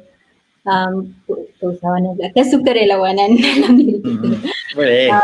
Dari segi individu diri kita sendiri secara sukarela untuk mematuhi peraturan yang kerajaan telah berikan, mematuhi saranan-saranan daripada Kementerian Kesihatan, kerana dan kita buat ini untuk benefit orang lain juga.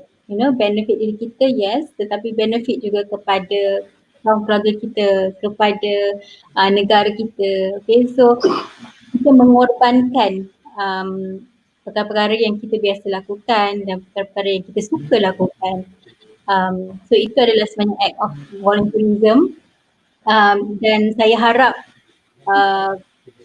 kita sebenarnya saya dah nampak pun sebenarnya banyak dan lebih ramai orang Malaysia yang cuba dan actively try to volunteer, and this is healthy, dan saya harap every one of us sebenarnya akan come out mendapat satu nilai volunteerism melalui pengalaman COVID-19 dan berada dalam PKP ini. So itu lah daripada saya untuk merumus ini. Okay Prof, terima kasih banyak di atas rumusan rangkuman tadi. Saya dapat pesanan daripada rakan sekerja atau rakan tadikal kita pada pagi ini untuk saya paparkan ini kepada Prof dan juga UKM. Khususnya pada Prof Nadia. InsyaAllah 5 hari kami akan menyambut ulang tahun ke-50 tahun UKM. Dan saya bukanlah lahir ataupun dididik di UKM, saya bukan alumni UKM, tapi saya amat sayangkan UKM dan I hope that everybody will also join us in celebrating our 50th year dan sebagai universiti yang ketiga tertua di Malaysia.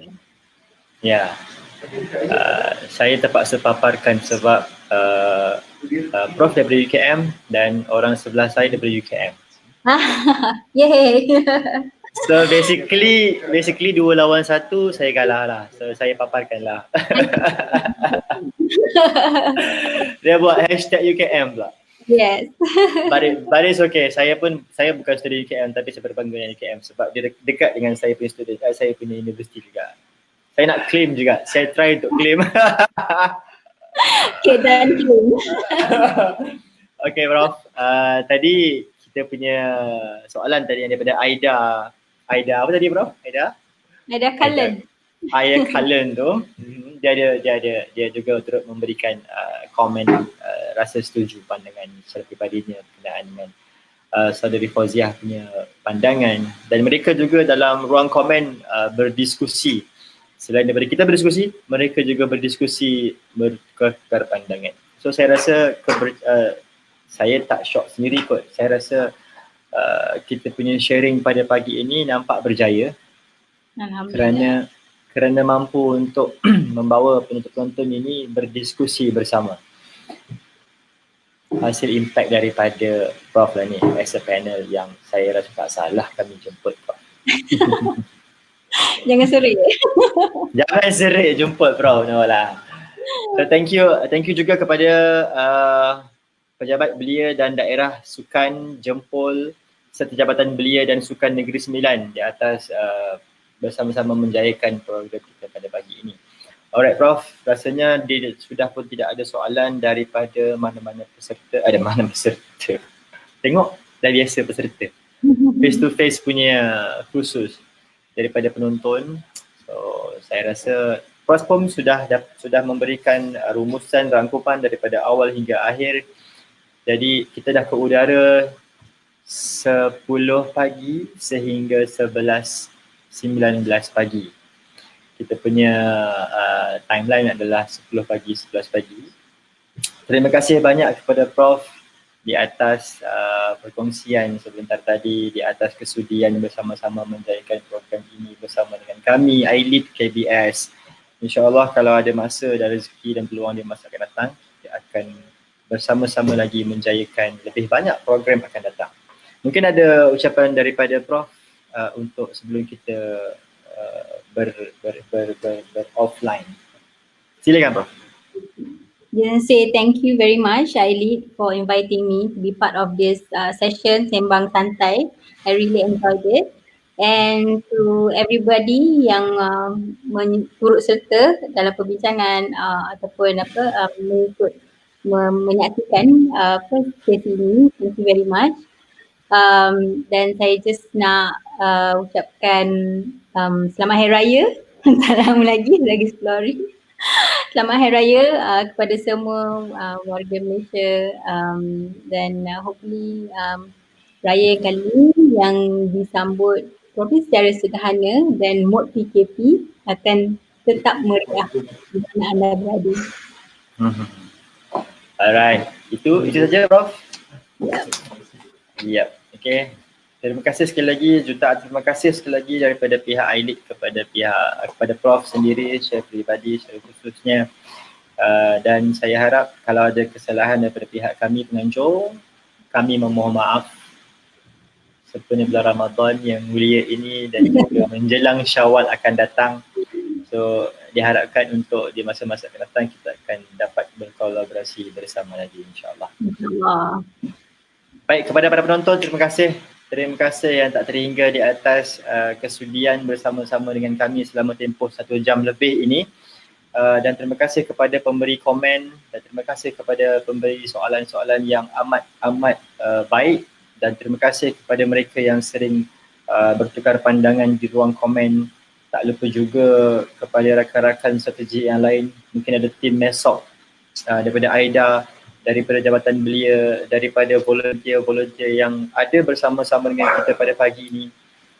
Saya nampak beberapa nama yang mereka adalah volunteer-volunteer yang pelbagai. So, terima kasih di atas kejayaan anda bersama-sama kami daripada minit pertama sehingga minit yang terakhir ini. Baik Prof, sekali lagi saya ucapkan terima kasih. Salam jumpa lagi di masa akan datang. Assalamualaikum warahmatullahi taala wabarakatuh. Waalaikumsalam. Thank you Arif. Bye. Bye.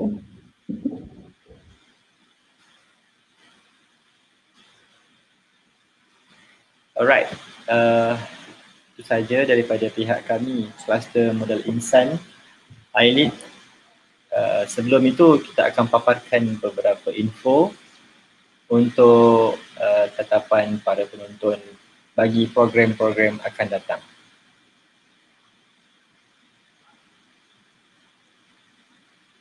Saya sedang mencari. Alright. Ini antara info. Habis muka saya. Kepada para penonton yang masih lagi bersama dengan saya, bersama dengan kami, ini adalah info sedikit sebanyak untuk program di masa akan datang.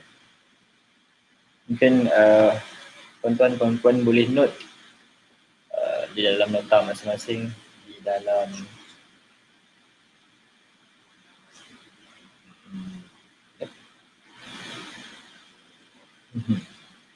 nanti saya akan sharekan juga infografik daripada agensi tersebut yang mana saya akan paparkan sebentar lagi sebelum saya end broadcast ni bersama dengan para penonton.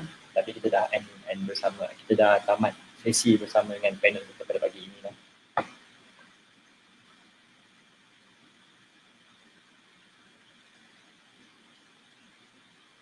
Terima kasih Aida Cullen di atas komen positif. Good idea and good sharing for having this session. Terima kasih. Terima kasih juga kepada Sharifah Nuriza. Terima kasih Prof. Encik Arif dan Aidit. Thank you so much. Terima kasih Safura Azira. Thank you so much. Nur kena buat assignment pasal ni.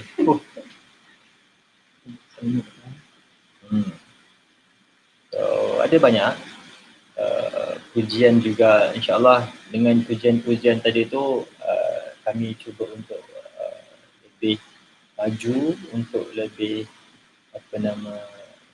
lebih memuaskan program-program di masa akan datang. Mungkin ada idea-idea untuk siapa yang kami nak panggil untuk siri yang ketiga, mungkin ada tajuk yang daripada penonton untuk apa tajuk yang rasanya lebih berkualiti, lebih berimpak untuk kami bawakan, boleh di ruang komen. Mungkin saya dan tim akan take note nanti untuk dibincangkan bersama dengan Production House. Alright. So, terima kasih Anis, Salmi, Abidin. Saya download seketika untuk infografik yang saya akan share kepada para penonton. Sebelum tu saya ambil masa sekejap untuk paparan supaya kita dapat lihat bersama.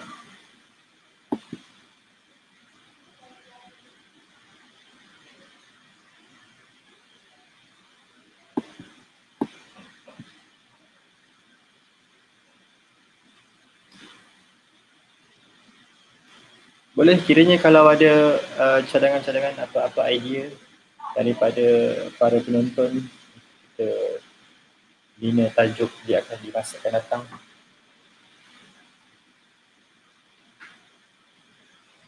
Untuk memanggil panel siapa lepas ni ke pun boleh juga. Mana tahu idea tu boleh kita sahut dan kita akan buat untuk next program nanti.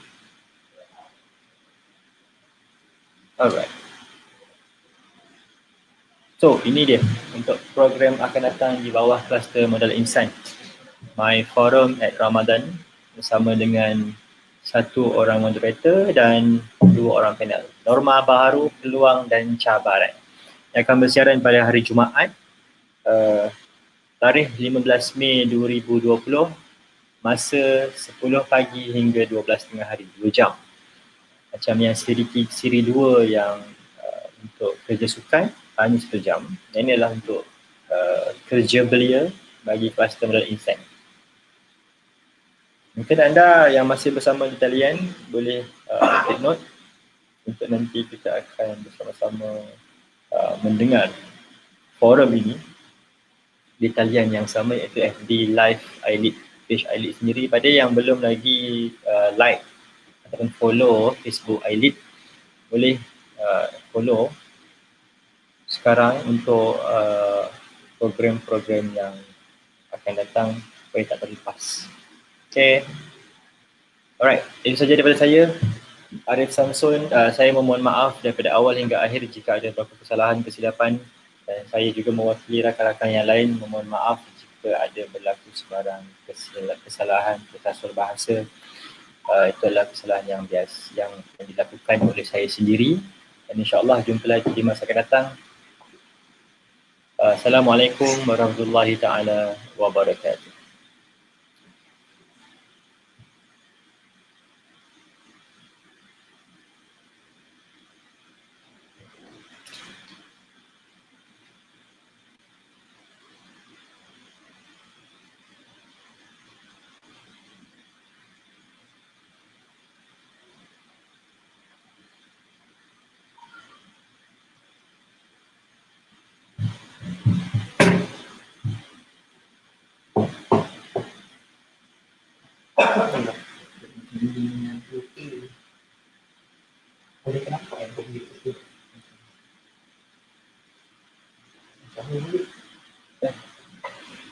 Alah,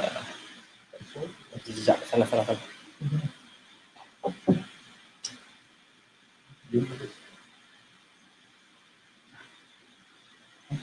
Ada.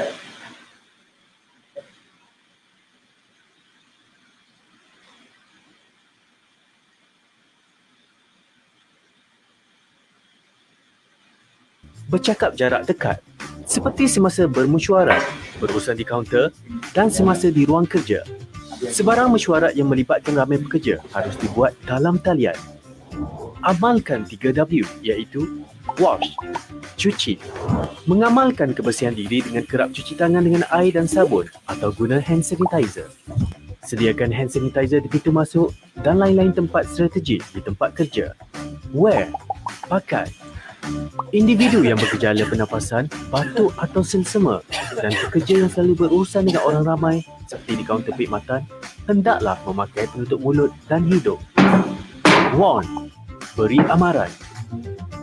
Polisi tidak bersalaman. Kita boleh terus bertegur sapa dan memberi salam kepada rakan sekerja dengan meletakkan tangan kanan di dada kiri dan tunduk sedikit sebagai tanda hormat. Amalkan etika batuk dan bersin. Lakukan disinfeksi di tempat yang kerap disentuh dan digunakan. Lakukan pemeriksaan suhu badan dan gejala pernafasan di semua pintu masuk tempat kerja. Mereka yang demam atau bergejala tidak dibenarkan memasuki bangunan tempat kerja dan diarahkan mendapatkan rawatan dengan segera dan kekal berada di rumah sehingga sembuh. Bagi mengelakkan 3C dan mengamalkan 3W adalah menjadi tanggungjawab pihak pengurusan.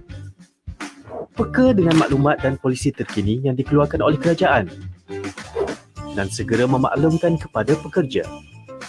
Sentiasa amalkan penjarakan sosial sekurang-kurangnya 1 meter dari pekerja lain dan mengamalkan tahap kebersihan yang tinggi.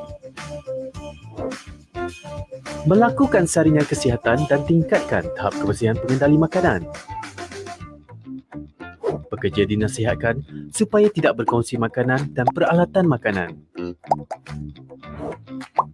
Menjadualkan giliran bekerja supaya bilangan minimum sahaja yang hadir manakala pekerja lain boleh bekerja dari rumah. Menilai risiko perjalanan pekerja yang berurusan di luar pejabat dan elakkan perjalanan yang tidak perlu. Membantu pekerja yang mengalami panik atau resah akibat COVID-19 untuk mendapatkan perkhidmatan sokongan psikososial.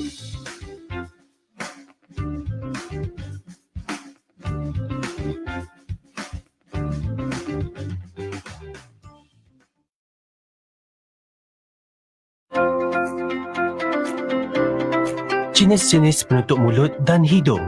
Terdapat pelbagai jenis penutup mulut dan hidung di pasaran. Penutup mulut dan hidung jenis kain tidak sesuai digunakan untuk mengelak jangkitan virus. Penggunaannya adalah untuk mengelak kesejukan. Penutup mulut dan hidung jenis PAN tidak sesuai digunakan untuk mengelak jangkitan virus. Penggunaannya lebih kepada fashion. Penutup mulut dan hidung N95 memberi perlindungan kepada petugas kesihatan yang mengendalikan pesakit di hospital. Penutup mulut dan hidung 3 lapis paling sesuai digunakan bagi mengelak jangkitan virus. Siapa perlu memakai penutup mulut dan hidung 3 lapis ini? Kementerian Kesihatan Malaysia menyarankan pemakaian penutup mulut dan hidung jenis 3 lapis kepada golongan berikut: penjaga individu yang ada gejala pernafasan, petugas kesihatan yang mengendali pesakit, petugas di barisan hadapan, individu yang ada gejala pernafasan. Langkah-langkah pemakaian penutup mulut dan hidung 3 lapis. Pastikan bahagian berwarna di luar dan putih di dalam, serta kepingan logam di atas hidung. Tutup keseluruhan hidung dan mulut anda. Pegang kedua-dua tali gelung dan sangkutkan pada telinga. Gunakan kedua-dua belah tangan membentuk kepingan logam mengikut bentuk hidung anda. Tips pemakaian penutup mulut dan hidung. Elakkan menyentuh bahagian dalam dan luar penutup mulut dan hidung. Jangan memakai di bawah dagu. Jangan berkongsi dengan orang lain. Hanya boleh dipakai sekali sahaja. Jangan letak merata-rata. Tukar apabila telah lembap. Dipakai tidak melebihi 8 jam. Pelupusan penutup mulut dan hidung. Pegang kedua-dua tali gelung dan tanggalkan penutup hidung dan mulut. Buang ke dalam tong sampah yang bertutup. Cuci tangan dengan air dan sabun.